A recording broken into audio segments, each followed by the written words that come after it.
Dans cette série qui est vouée à fournir aux astrologues des outils et des concepts qui leur permettent de dialoguer avec les non-astrologues dans le cadre du mouvement pour l'astrologie à l'Académie, je disais tout à l'heure qu'il y avait un déficit de concepts, une appropriation de concepts qui était tout à fait décalée, qui pouvait avoir qu'un usage interne assez médiocre et assez limité.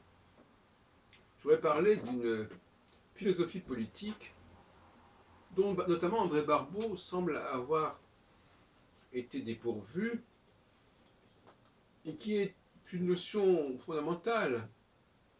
Et vous n'avez qu'à lire tous ces livres sur l'astrologie mondiale, vous ne trouverez jamais le moindre point là-dessus, à ma connaissance, pas vraiment directement.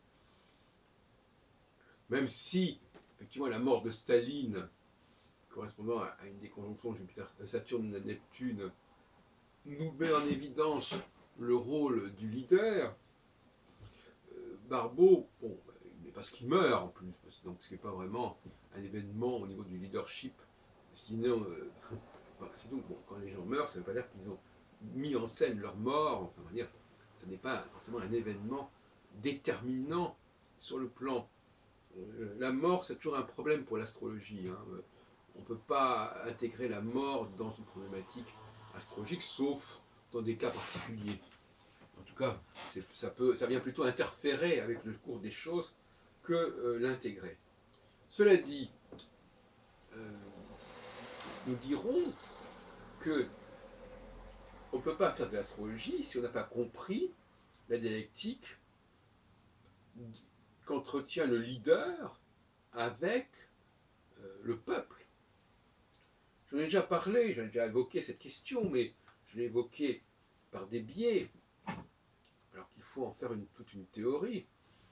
L'astrologie ne peut pas être, l'astrologie mondiale n'existe pas sans un modèle socio-politique, socio-historique.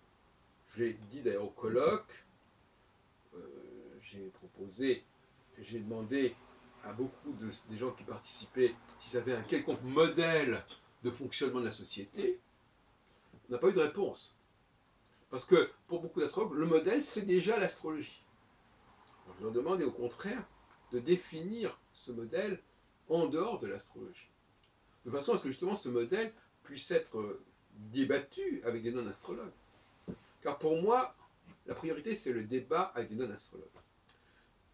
En parlant une langue qui est comprise par les non-astrologues. Et pas le jargon des astrologues, qui ne vaut que entre eux, et même pas, à la limite, qui est une sorte de façon de s'exprimer, comme ça, voilà, de contraintes que chacun se donne à lui-même, mais qui ne veut absolument pas dire que les gens se comprennent entre eux. C'est simplement que chacun est content que l'autre passe par le même processus de justification du fait du thème, du fait des conversations. Bon, c'est tout, mais ça ne va pas plus loin. Ça ne va pas plus loin au niveau de l'intercompréhension que simplement une sorte de complicité à utiliser les mêmes outils et à en dépendre d'une certaine manière. Bon. Donc, ce qu'il faut comprendre, c'est que on ne peut pas se permettre, on ne peut plus se permettre de dire, de faire des pronostics en disant voilà, il va se passer quelque chose de très grave, de terrible. Non, ça n'a pas d'intérêt. D'ailleurs, il n'y a pas de raison de dramatiser le discours astrologique déjà. Il n'y a aucune raison. Les conséquences positives ou négatives ne sont pas liées à l'astrologie elle-même. Elles sont liées à des facteurs divers qui peuvent intervenir. Non pas que l'astrologie ne détermine pas des fragilités, mais en fin de compte, c'est quelque chose qu'on peut très bien comprendre, qu'on peut très bien intégrer et qu'on peut donc dédramatiser. Le fait de dire qu'à un moment donné, le pouvoir du leader va se renforcer, au d'autres moments qu'il va s'affaiblir, ça peut parfaitement être intégré et compris comme tel. Si nous avions déjà compris cela, bon, ben, notre société serait beaucoup plus sereine. Elle saurait qu'à certains moments, les rapports de force peuvent évoluer. Les relations d'entente, d'harmonie entre les leaders et le peuple passe par des cycles, sont cycliques. C'est tout. C'est comme le fait que le soleil ne brille pas tout le temps. Voilà. Il y a absolument. Alors maintenant, bien entendu, on peut toujours analyser une situation en disant voilà, on n'a qu'à prendre le printemps arabe. Le printemps arabe a déterminé des situations, des configurations sociales, je ne parle pas de configuration astrale, mais des configurations, les deux vont ensemble, des configurations sociales, sociopolitiques, qui sont assez semblables globalement dans un certain nombre de pays arabes, mais qui n'ont pas eu les mêmes conséquences dans ces différents pays. Et qui n'ont pas forcément d'ailleurs provoqué la chute des leaders, notamment le cas de la Syrie qui est tout à fait emblématique, où le leader n'a pas disparu, alors qu'il a disparu en Égypte, en Tunisie, en Libye. Bon. Je veux dire par là que l'astrologue n'a pas vocation à déterminer exactement comment une configuration va agir dans un pays X ou Y. Mais ça n'a pas beaucoup d'importance en vérité. Parce que le processus est le même. C'est comme si je disais par exemple, telle maladie existe, elle est très répandue, oui, mais elle n'a pas forcément les mêmes effets pour tout le monde. Mais la présence de cette maladie, elle est détectable. La présence est détectable, les effets, eux, peuvent varier. Donc sa présence, la présence récurrente est probablement assez comparable, détectable en différents points. En revanche, la diversité des effets, elle, ne peut pas faire l'objet d'une généralisation.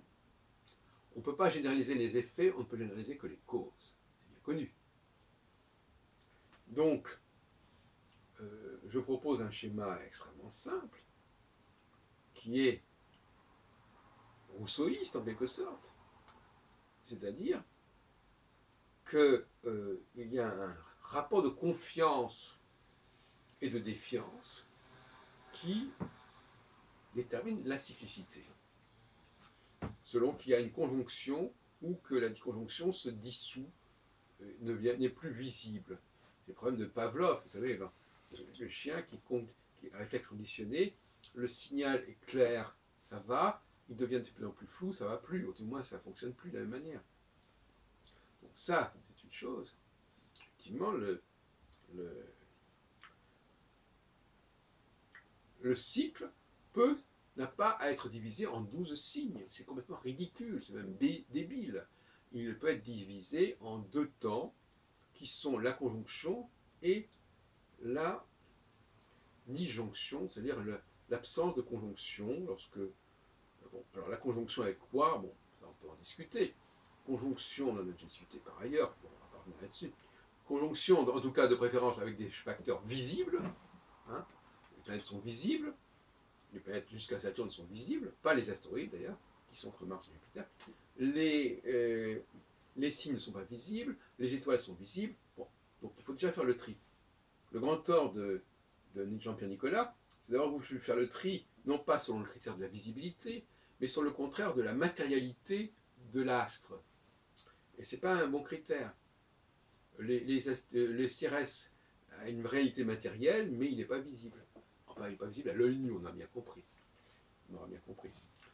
Bon, donc, on ne peut pas aller beaucoup plus loin que la dualité. Il y a présence, absence. Hein. Le courant passe, le courant ne passe plus.